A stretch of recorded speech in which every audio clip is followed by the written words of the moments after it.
everybody. Thank you for joining us for part 2 of Promoting Good Values. We have a great show in store for you today. So whether you are listening to this podcast or you are watching us on YouTube, we encourage you to download the show notes and follow along. My name is Amber Jordan, and I am here with Dr. Michael David Morales, aka Mo. Mo, how's it going today? Hey, what's going on, Amber? I'm doing well. Let's talk about leadership. Okay, well, last week in part 1, we talked about 2 things having to do with promoting good values. And the first is, what are my values? We had to ask that question of ourselves. What are my values? And 2 was, how do my values shape my decisions? And I was thinking about this show that kind of surprised me that I liked it, the show Manifest.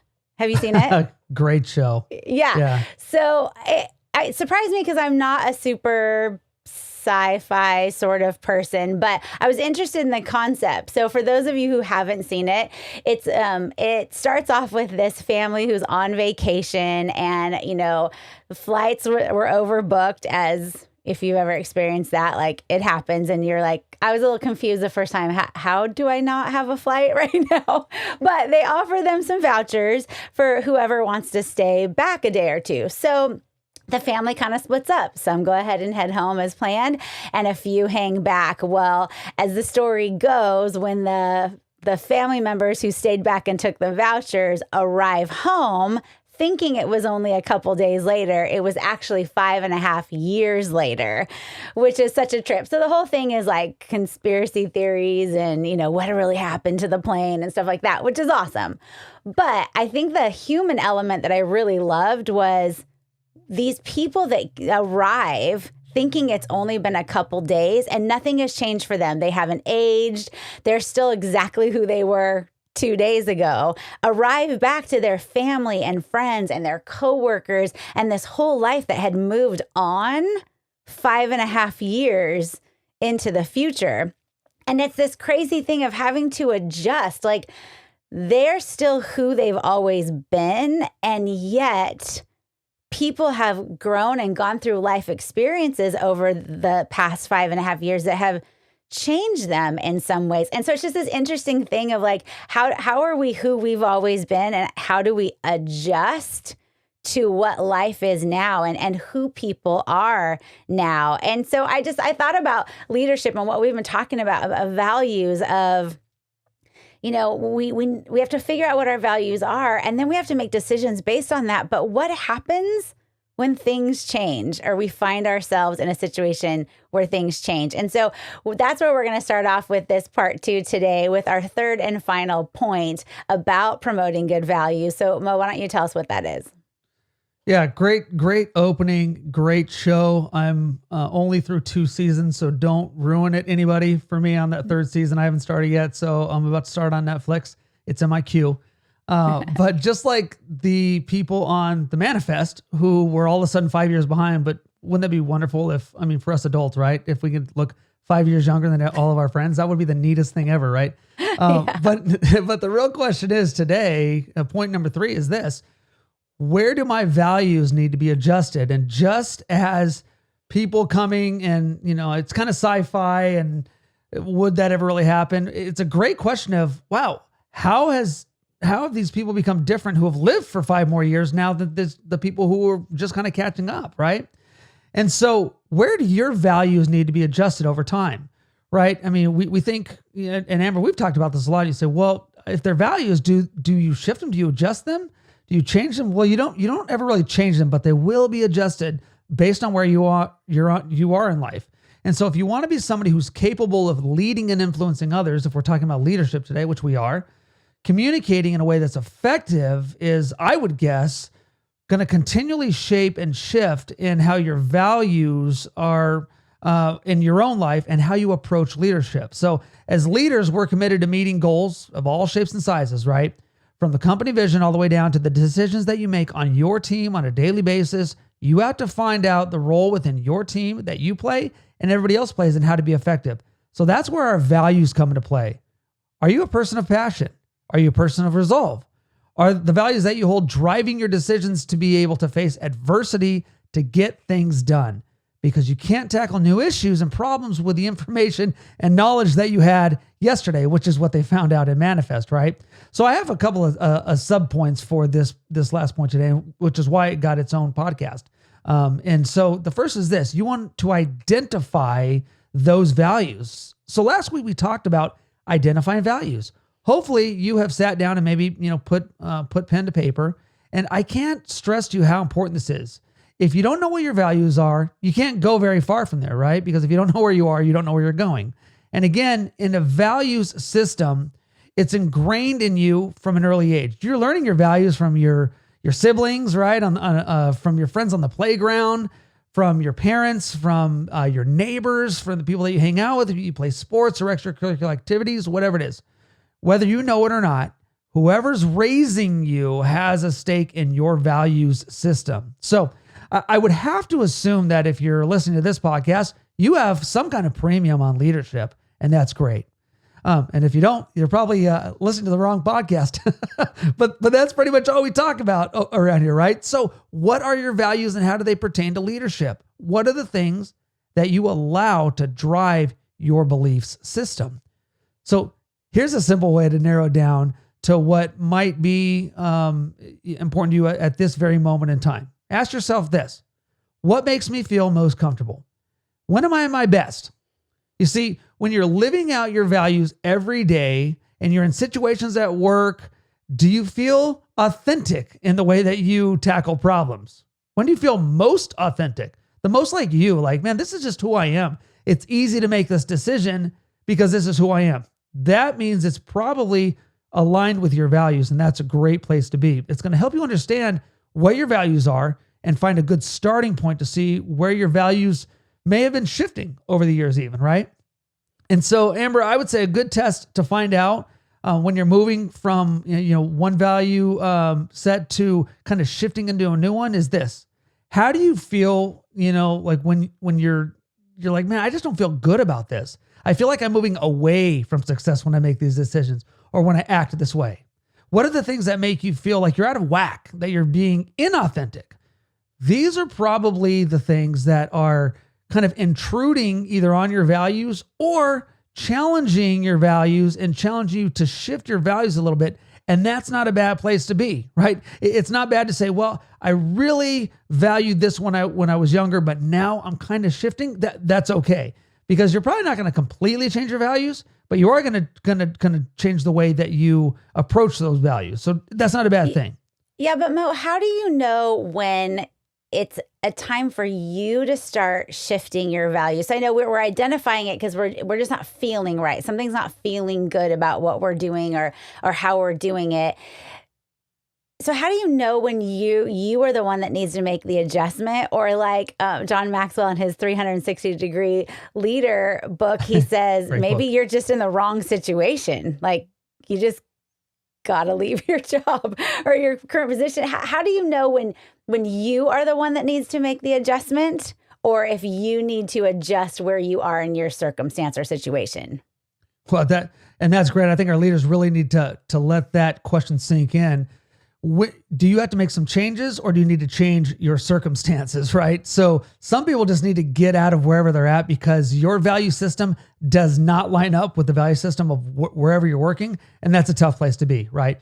But for me, let me give you a very practical way of seeing in my own life, which is I had a high premium on perfection when I was young. And when I started working with Kevin, and Kevin helped me shift my value from being perfection to excellence. And let me tell you, when I changed from everything's got to be perfect, the timing, the program, the people, everything, to Mo, how do we become excellent in what we do? Man, that just really helped me. And that's when we started talking about the journey, the process, all that stuff. And that's why I'm not about perfection anymore. I'm about excellence. And excellence is a process. You're never going to get there, right? And so if we continue to work, but don't expect that we're going to be perfect, and you don't expect that your people are going to be perfect, that's a good place to be. So that was something that had to shift for me. So a good way to find out what you need to shift in your own life in terms of values is to ask yourself a couple of questions. Again, right? There's always questions. And here's one of them. When are you in situations where you don't feel like it's just going to work for you, that you don't feel like you're going to be effective in what you're doing, you probably need to either change a little bit of that values subset, or you need to just get out of the situation, like I said. Also, when you're in situations and you don't feel good about it, what are those things that are draining you, that are taking away from you emotionally, mentally, physically, your ability to thrive? Because I'm telling you this, if you start here and identify your values, then you're going to be on your way to defining an entire value set and shifting the way that you see your team and leadership in the company as a whole.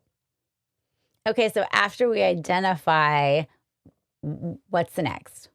After identify, you got to activate, right? And Amber, you are an activator on the Gallup Clifton Strengths Finder. So this is right in your wheelhouse.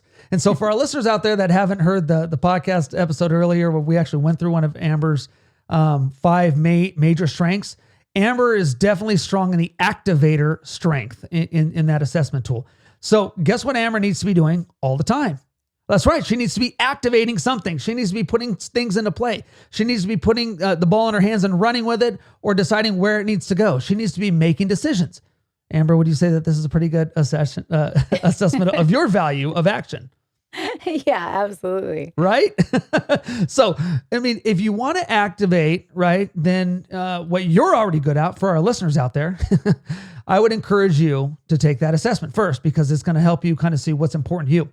And remember, assessments don't define you. They don't put you in a box, but it is going to tell you a little bit about yourself in a different way and let you know what's important to you. And we always want to know what's important to us. Sometimes we think we know what's important, and then we take assessments like that and we think, oh no, that's right. I do really think something else is a little bit more important in this way or another, right?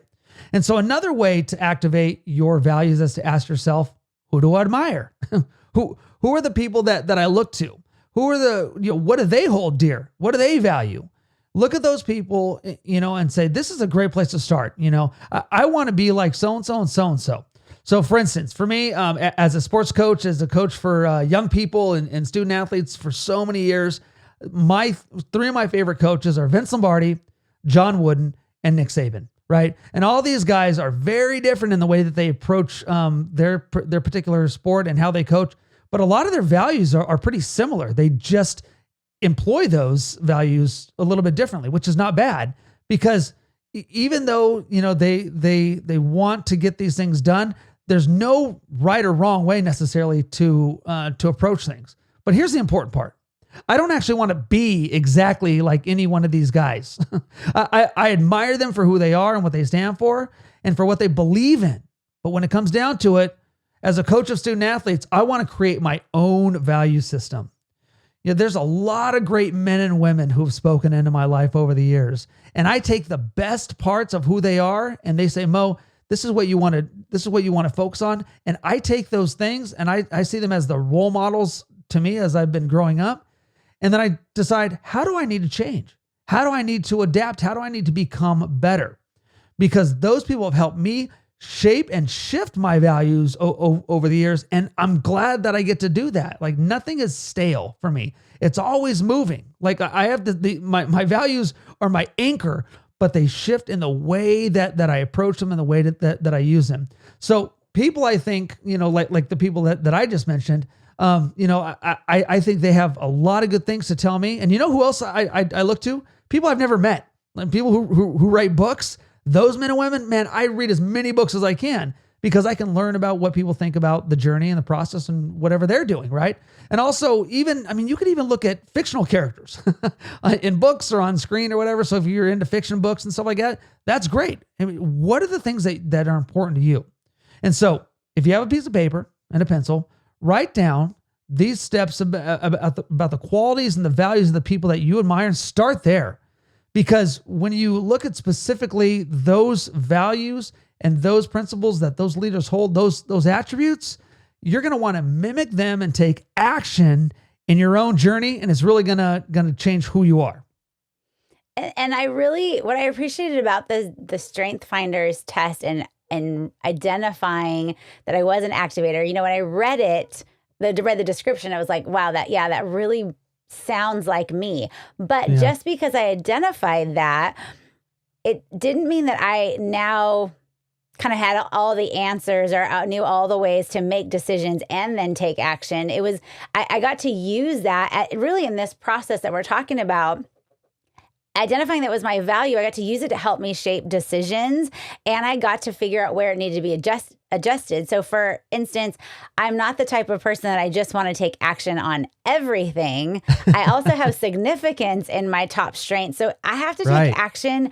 Like, it has to matter to me. I have to really this will make a difference. This will change the world. This will inspire people. And so that helped me decipher when I'm looking at a situation, do I just want to take action for the sake of being active? Or do I want to do it because it aligns with my other value of this is important, this matters in the world? And so it really, identifying it, like you said, is the first step, but really being able to start moving forward, then you kind of meet this fork in the road of okay, now how is this value going to guide this next step? So it was really insightful for me. So I encourage everyone, like you said, to take it. It's helpful. It's a helpful tool. Yeah. So after go ahead.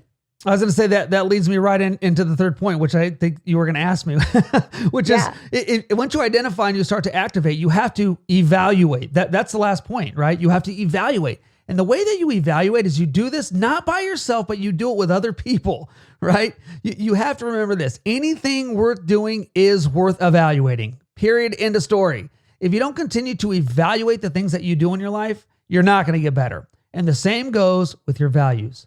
Sometimes you're going to be in situations where you don't know exactly how your values have shifted. And maybe, that's going to be a source of frustration. Well, if you evaluate the things that you're doing, somebody might be able to speak in your life and say, well, is this still important to you? Is this something that is really going to help you thrive where you're at? Other people have to help you do that because your values are important and it's why you do what you do. The values themselves never change in their entirety, right? Because that's kind of, you've grown up learning these things. But as you've learned to hold these values, you want to be dedicated to the resolve as a leader to tackle problems, which is why you have to shift the way that you use values and the way that you approach them. Because you need to allow obstacles really just to motivate you, both you and your people, really. Because the energy that you get from tackling these problems is going to become infectious and it's going to drive your team. And so my encouragement for you as a leader is to focus on your team, lead from your values. And here's the thing, you got to find out the values of all the people on your team. When I have my team at Rising Tide, I know what Amber's top 5 strengths are. I know what Tyler's top 5 strengths are. I know what their values are because, again, like I said last week, Amber and I went through a months-long process on what was important to her because now that I know what's important to her in her personal life and professional life, I can make sure that she thrives on this team. Are you helping your people thrive? Are you giving them the tools to make them better? Because as a leader, it's your job to communicate, right? And communication can be your best friend or your worst enemy. But when we're talking about values, you need to communicate to your team what your values are, and you need to communicate that you need to know what their values are, what's important to them, to see if they're the right fit for your team.